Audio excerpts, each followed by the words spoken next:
And good morning to you. I'm so happy to be here with you once again.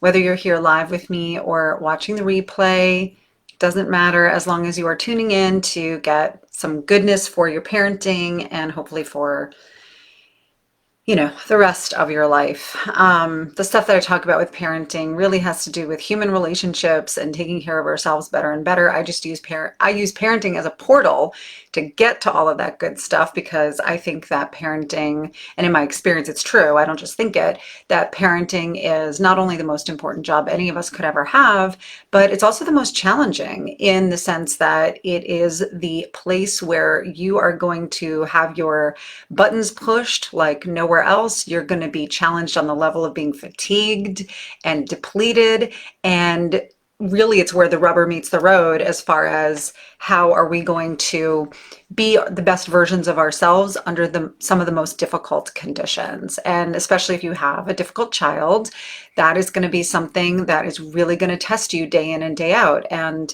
it is my mission to help you thrive and not just survive during that time, during this critical time of raising your children while you're raising yourself and trying to do the best job that you can so that you end up having healthy, successful, independent kids and wonderful bonds with them for life. So that's my mission in a nutshell. And I'm delighted to be here with you again. So what I want to talk about this morning is the notion of the ocean. I have been very focused on the ocean lately. I have, not so recently, but recently enough, moved to a beach town. And I've never lived so close to the water. And so today, I am excited to report that I went snorkeling in the morning before doing this and with a couple of friends. And I was so scared to do it. I'm not a great open water swimmer. And so things like currents and tides and waves can overwhelm me. And also the water's really freaking cold where I am right now. It's like high 50s. So I decided that I really wanted to go and got a really thick wetsuit and had something to cover my head, although I probably need more because, most of the heat escapes through your head, if you didn't know that. That's why wearing a hat in cold temperatures is really crucial. It's like 75% of heat escapes through your head. And I'm just more of a mountain girl. I've always been more of a hiker and a camper than I have been a water girl. And being on top of the surface is a place where the unsteadiness of it, I get really seasick really easily. So I was excited to snorkel and be in the water and be and have just a different perspective and see how I felt. And I got, it was a little disorienting when the waves would come and I, got rocked on them a little bit without really knowing. But my point and what I wanted to share with you is something that I learned from who was it? It might have been Tara Brach. It might have been some other mindfulness teacher who I adore, and I do love Tara Brach. So if you are looking for some more mindfulness, I definitely recommend her stuff. She's got a lot of free podcasts and stuff, so you can always tune in there for free. And she talked about envisioning tense moments, rocky times as the ocean, and the ocean having depth to it. She said that if you picture yourself being the ocean, what happens is that on the ocean, that on the surface, things can look really choppy and things can look really wild and really chaotic. You're going to hear some noise in the background here. Sorry, COVID. And so you're going to see choppiness, you're going to see wild stuff and the spray going on top. But if you're in deep water, when you go layers down, the deeper down you go, the more calm the water actually is. And if you go deep enough, you're actually not even going to notice that the water above you is churning and doing all of its wildness. And I just love this idea when it comes to our own sense of being centered, our own sense of being grounded, our own sense of being able to self-regulate on a dime and to calm down on a dime and to stay there. Getting calm, I think a lot of people can calm themselves down, but staying calm is a whole other thing. And so one of the visuals that I love for this is when things are feeling choppy on the surface, when you're going through something uncomfortable, when your child is triggering you, when you know inside you're at that moment where you're like, I'm going to blow, I'm going to blow, I'm going to blow. This is getting like things are about to get loud. One dad once said to me, right? I'm about to yell, in other words. Consider the idea of imagining yourself as being the ocean, that like what's happening outside with your child in the moment is the churn, it's the spray, it's the wildness of the waves crashing. And that with each deep breath, you can bring it deeper and deeper. And the way that I teach you is, to bring that inhale really deep and to tap into a deeper part of yourself that is steady and more grounded.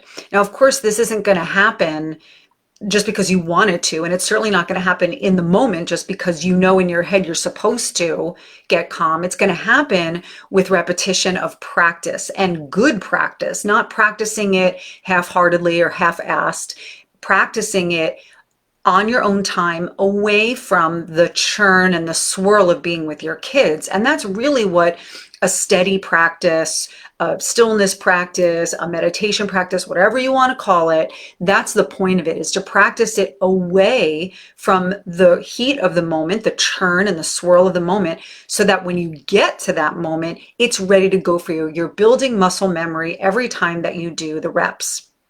Just like learning how to play piano or learning how to swing a tennis racket the right way or take a free throw in basketball. It's all repetition. It's all muscle memory. And the more you practice it, the deeper your muscle memory will be, the faster you'll acquire it, and the more likely you'll be able to access it in game time. And of course, in this sense, in game time, I mean heated moments with your kids. So what breaks my heart a lot is when parents say, well, I know I'm supposed to take a deep breath, but when the time actually comes, I don't know I can't do it. I forget, or it goes out the window or whatever. And my response to that is probably what's happening is that there's not enough repeated practice of it to be able to rely on it when you actually need it, when your stress levels are activated, when they've been heightened.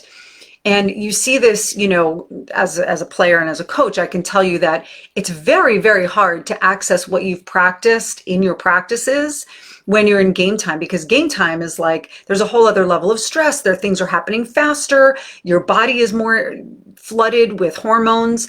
And so it's hard to replicate that out of a game experience. Which is why, for example, people tend to practice things. They can do something in practice, but they can't necessarily replicate it in a game, and they get really frustrated with themselves. The response to that is you've got to make your practices more intense and more similar to a game time situation. John Wooden was famous for that with his UCLA basketball players, making practice as game time similar as possible. It's not the best way to say it, but as similar to game time as possible. So when you're practicing your stillness, when you're practicing your breathing techniques, one thing you can do is start to get yourself into a state of mind before you begin, and imagine the last time that you were activated by your child, the last time that you lost your temper, and try to bring your internal state and your state of mind to that place so that you can practice actually calming yourself down. And that's exactly what I want to practice with you today. So we're going to begin. I'm just going to get a little settled here in my seat. So today I want to lead you through this. So the very first thing I want you to do is to picture in as much detail as possible the last time that your child triggered you. the last time that you yelled at your child or you felt your stress levels rising. Maybe you're somebody who doesn't yell. Maybe that's not your response. You don't go to fight. Maybe you go to flight. Maybe you're the person who shuts down completely when your child says something upsetting to you and you've been triggered or the stress levels are so high, you just go into total shutdown mode. That's a version of freeze, and that's a version of flight. Flight in the extreme would be you actually like can't tolerate it. You leave the room, you slam the door, you're out of there.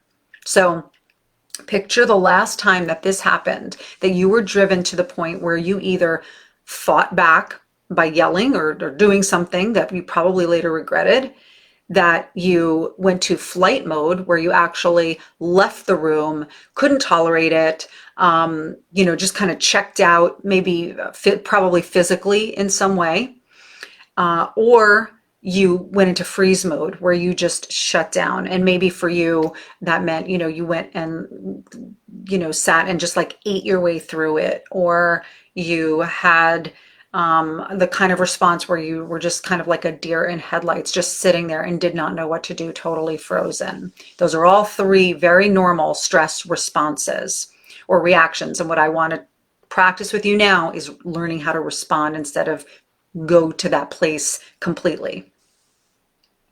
So if you want to close your eyes, you can do that to reimagine it. If that doesn't feel right to you, that's fine. But let's just start with a deep breath in and out, and picture in your mind's eye the last time that you were at that point. Picture where you were. Picture what time of day it was. Picture the light in the room, or maybe you were outside. Picture the temperature on your skin. Was it cold? Was it hot? Was it not memorable? Was there a breeze blowing or air conditioning flowing or heat coming out of a vent somewhere? Picture what you were wearing. Feel that clothing on your skin. Maybe you were wearing a comfy flannel shirt, or maybe you were wearing pajamas. Maybe a sweater that looked cute in the store, but it turned out to be too itchy once you started wearing it. Maybe the pants that you had on, or maybe you're wearing a dress or a skirt. Maybe there's a tightness around your waist, around your belly.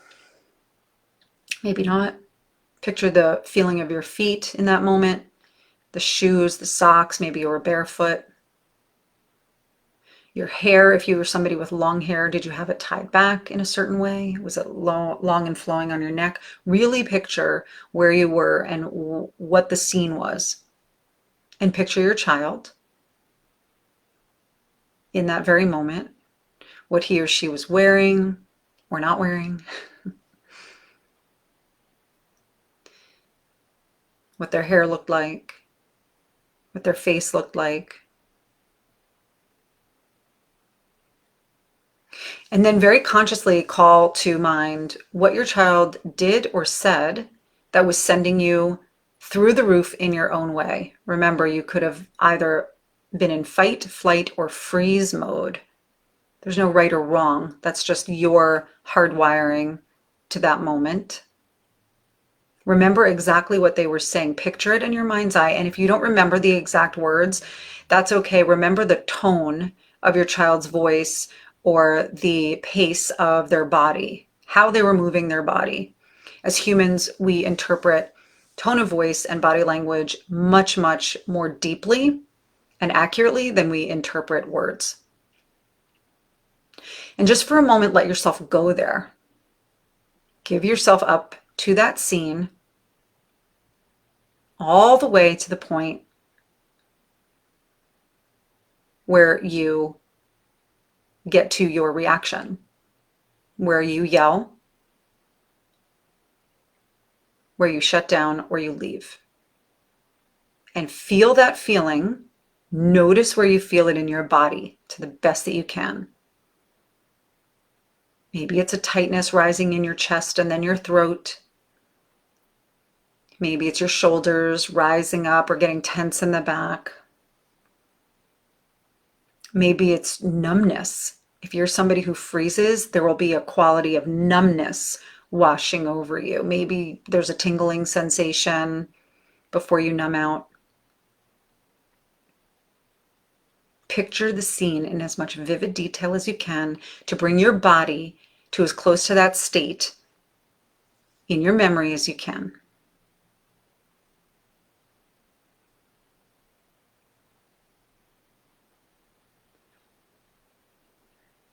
And now, in your mind's eye,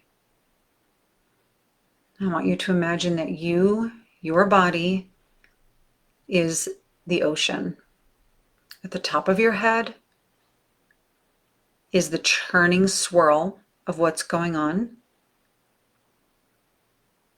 And as you get deeper and deeper inside, I want you to imagine the waters inside you are getting calmer and calmer.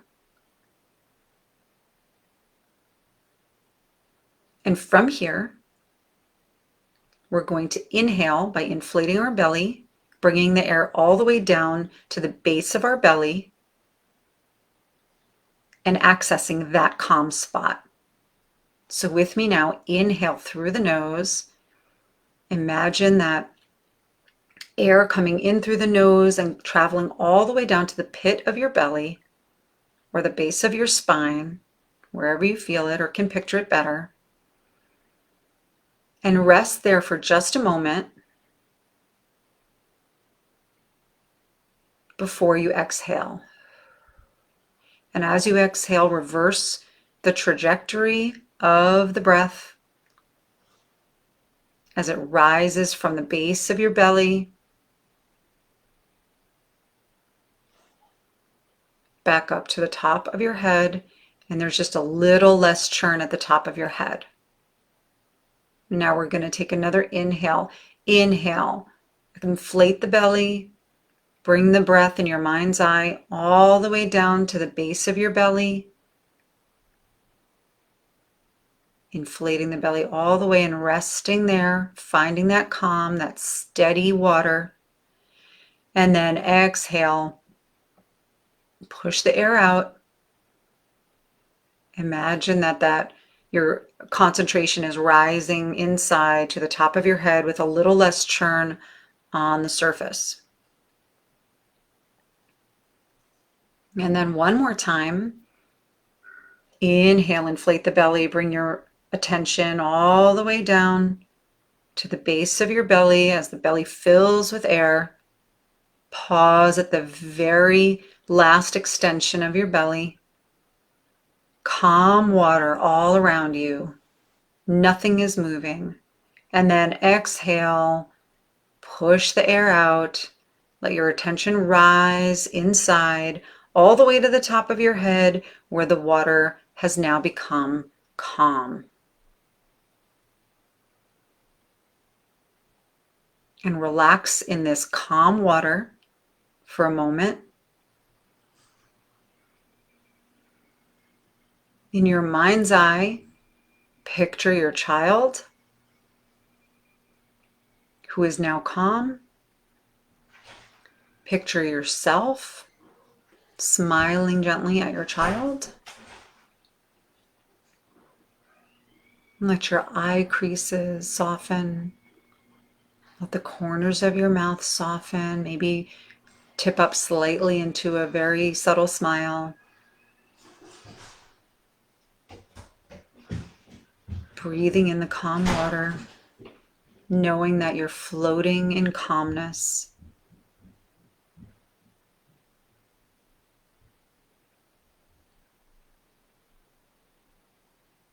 And letting everything return to steadiness from the top to the bottom.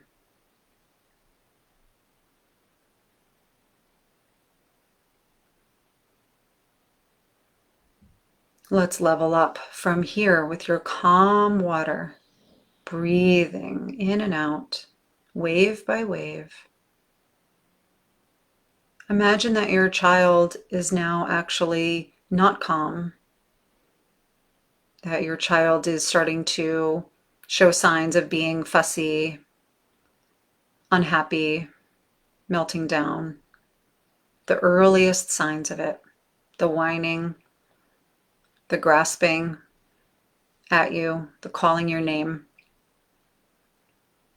See if you can continue to breathe into the calm depth of your deep waters.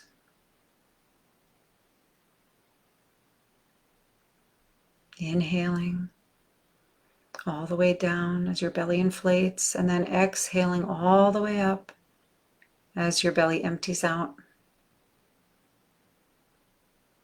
Again, inhaling as the belly inflates, breath travels all the way down to the pit of the belly.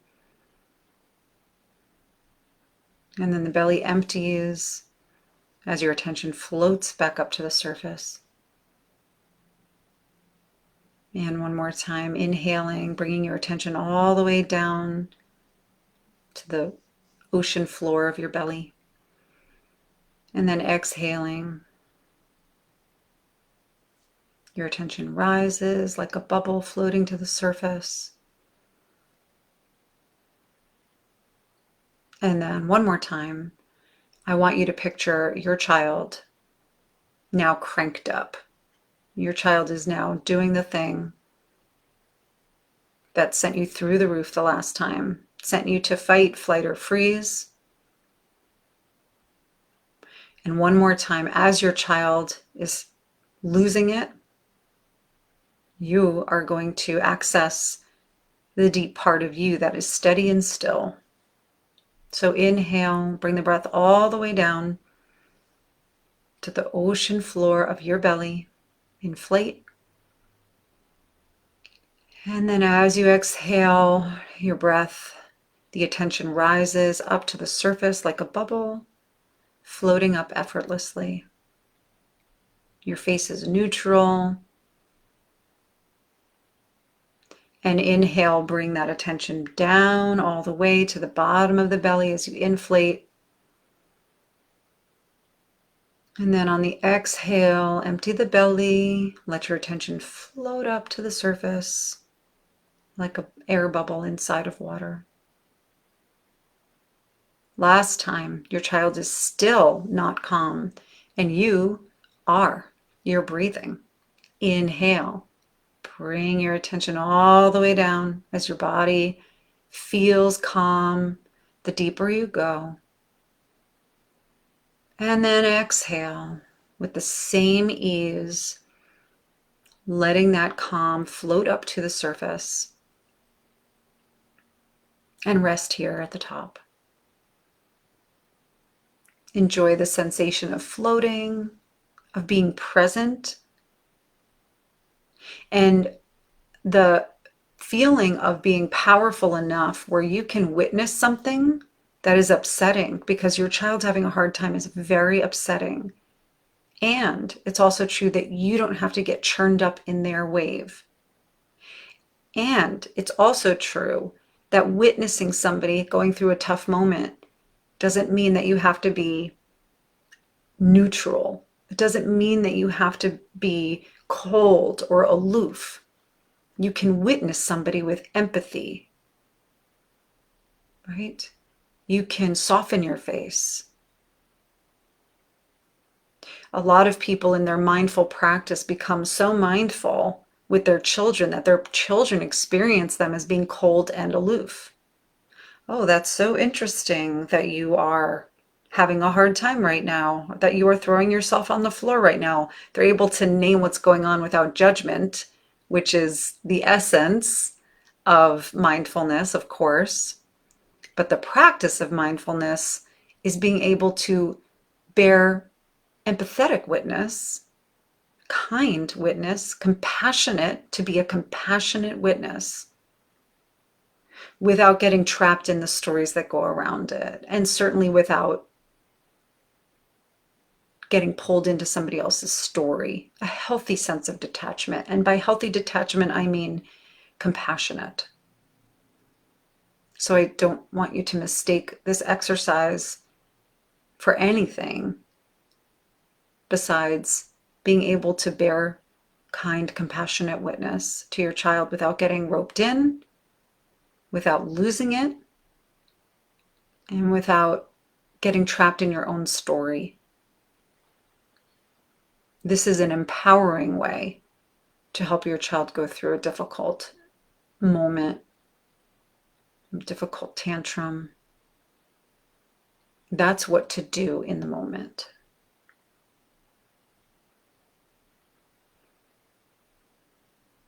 So I hope that this helps you. I hope that this feels good. And feel free to shoot me a comment and tell me what you think about it, how you used it, how it helped you, how you tweaked it maybe. And keep tuning in because I have lots more good stuff where this came from.